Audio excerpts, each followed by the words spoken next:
Hello everyone, welcome to my channel Pengi's cooking style. আমি আজকে আরেকটা নতুন রেসিপি নিয়ে চলে এসেছি, যেটি হচ্ছে আলু বেগুন টমেটো দিয়ে ভর্তা। এই ভর্তাটি এত সুন্দর হয় আর এই পদ্ধতিতে করলে এত দুর্দান্ত স্বাদ হবে, যেটা আপনারা হয়তো আগে কখনো খাননি। তাহলে চলুন ঝটপট করে এই দুর্দান্ত স্বাদের ভর্তা রেসিপিটি দেখে নেওয়া যাক। ভর্তা বানানোর জন্য আমাদের কি কি লাগছে তা চলুন প্রথমে সেটাই দেখে নিই। এখানে লাগছে আমার 2টো আলু আর 2টো টমেটো, আর লাগছে একটা বেগুন। তো আপনারা যদি একটু ট্যাঙ্গি খেতে ভালোবাসেন তো টমেটোটা আরেকটা দিয়ে দিতে পারেন। তো আমি এখানে 2টো টমেটো দিয়েছি, এটাতে হালকা হালকা ট্যাঙ্গি ফ্লেভার থাকবে। তো চলুন প্রথমে আমি আলুটাকে কেটে নেব। আমি আলুটাকে 1/2 করে কাটবো।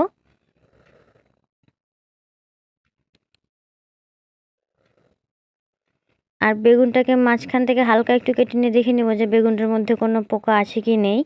তো বেগুনটা আমার খুব সুন্দর ছিল, খুব কচি ছিল। আর এইভাবে 1/2 করে কাটার কারণ, তাহলে আমাদের প্রেসারে দিলে বেশিক্ষণ সিদ্ধ হতে সময় লাগবে না। তো আমি এখানে দেখুন একটা প্রেসার কুকার নিয়ে নিয়েছি, এর মধ্যে দিয়ে দিয়েছি কেটে রাখা আলু, আর দিয়ে দিয়েছি বেগুন, আর দিয়ে দিয়েছি টমেটোগুলোকে গোটা গোটাই। টমেটোগুলোকে কোনো মতেই কাটবেন না, নাহলে একবারে গলে যাবে।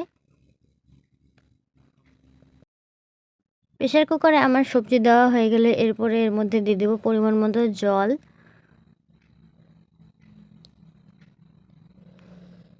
আমি এখানে প্রায় 1 গ্লাস জল ব্যবহার করেছি। প্রেসারে 2টো সিটি আসা পর্যন্ত অপেক্ষা করবেন। 2টো সিটি হলেই হয়ে যাবে, এটাতে আমাদের আলু বেগুনটা খুব ভালোভাবে সেদ্ধ হয়ে যাবে। সেদ্ধ করা হয়ে গেলে আমি প্রেসার কুকারটা ঠান্ডা করে সব সবজিগুলো বের করে নিয়েছি এবং এদের খোসাগুলো ছাড়িয়ে নিচ্ছি। খোসাগুলো ছাড়িয়ে নেওয়ার পর আমি এই সবজিগুলোকে চাকু দিয়ে হালকা করে কেটে নেব। আপনারা চাইলে এখানে ভালোভাবে পুরোটা ম্যাশ করতেও পারেন। তো আমি একটু চাকু দিয়েই কেটে নিচ্ছি, বাকিটা আমার যখন এই ভর্তাটাকে আমি তৈরি করব তখনই সব গলে যাবে।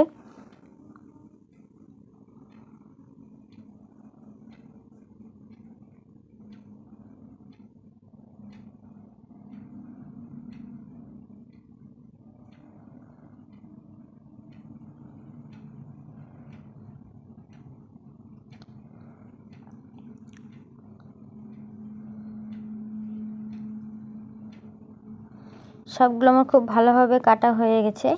এই ভর্তাটা বানানোর জন্য আমাদের আর কী কী লাগছে চলুন একবার সেটা দেখে নিই। আমি এখানে 2টো পেঁয়াজ আর 2-3টে কাঁচা লঙ্কা নিয়েছি। ঝালটা আপনারা আপনাদের স্বাদ অনুযায়ী দেবেন। তো এখানে আমি পেঁয়াজগুলোকে কুচি কুচি করে কেটে নেব, সাথে লঙ্কাগুলোকেও কেটে নেব।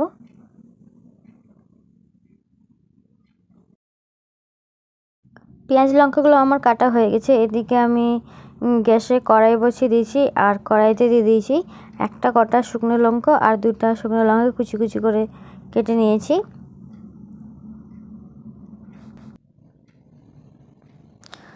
আর দিয়ে দেবো 1/2 চামচ গোটা জিরে, আর দিয়ে দেবো এখানে হচ্ছে সামান্য 5 ফোড়ন।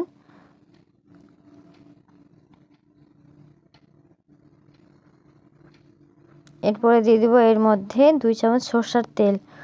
এখানে অবশ্যই সরষের তেলই ব্যবহার করবেন। সরষের তেলে ভর্তা বানালে খুব দারুণ টেস্ট হয়। তো চলুন এগুলোকে প্রথমে হালকা একটু ভেজে নিই।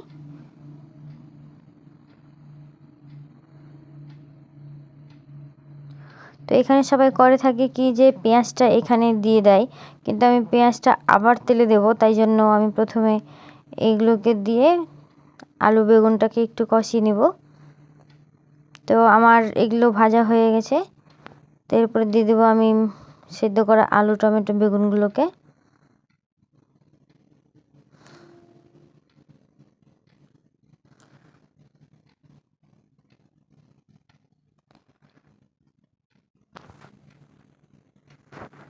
আর পেঁয়াজটা দিয়ে আমি পরে ভাজবো, তার কারণ একটাই যে পেঁয়াজটার ফ্লেভারটা বেশ ভালো পাওয়া যাবে। তো ওই জন্যই আমি পরে আবার দেব। আপনারা চাইলে এখানে পেঁয়াজটাও দিয়ে দিতে পারেন।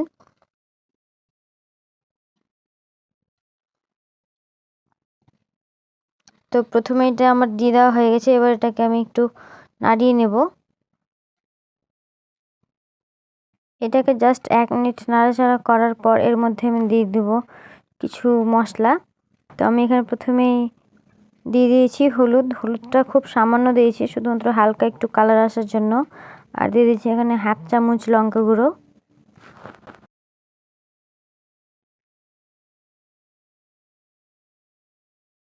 আর দিয়ে দিব স্বাদ মতো লবণ।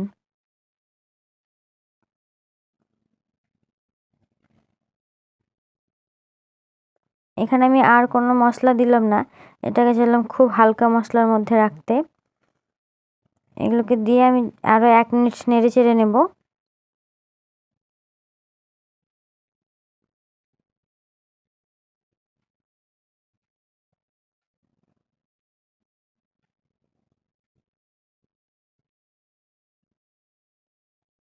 এটাকে ভালোভাবে নাড়বেন যেন তল থেকে লেগে না যায় কিংবা পুড়ে না যায়। তো 2 মিনিট হয়ে গেছে এটাকে আমার টোটাল। এটাকে কষিয়ে নিয়েছি, এবার এটাকে আমি তুলে নেব। আর এই পাত্রে দিয়ে দেবো প্রথমে 1 চা চামচ তেল। আর দিয়ে দিচ্ছি কাঁচা লঙ্কা কুচি।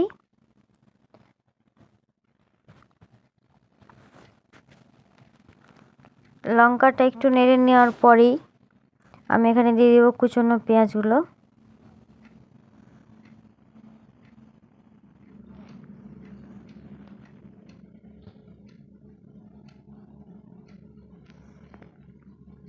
পেঁয়াজগুলো হাত দিয়ে একটু ছাড়িয়ে দেবেন যেন প্রত্যেকটা পেঁয়াজ আলাদা আলাদা থাকে এবং আমাদের জন্য ভাজতে খুব সুবিধে হয়।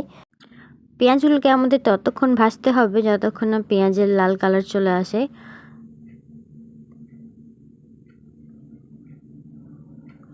এখানে আমি গ্যাসের ফ্লেমটা মিডিয়াম টু হাই রেখেছি।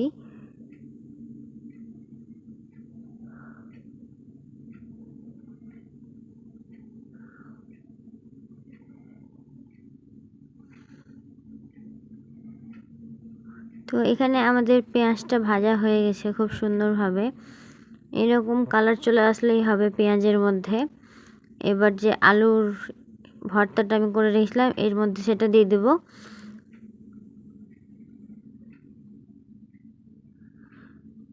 দিয়ে এটাকে আমি প্রায় 1 মিনিট কষিয়ে নেব ভালোভাবে।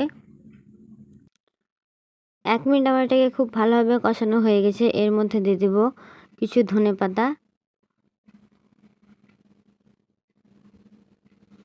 ধনেপাতা দেওয়ার পর এটাকে আমি আরও প্রায় 1 মিনিট কষিয়ে নেব, যতক্ষণ না আমাদের ধনেপাতা থেকে একটা ভালো ফ্লেভার আসে ঠিক ততক্ষণ পর্যন্ত। আর সবশেষে দেব সামান্য একটু গরম মশলা।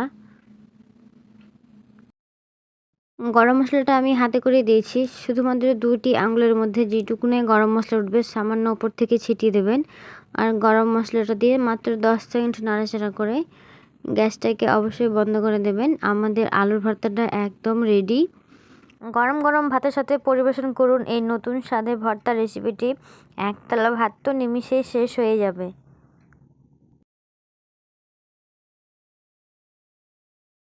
রেসিপিটি ভালো লাগলে please like, comment, share and subscribe my channel ও পাশের বেল আইকনটি অবশ্যই প্রেস করবেন। এতে পরের ভিডিও নোটিফিকেশন আপনারা প্রথমেই পেয়ে যাবেন।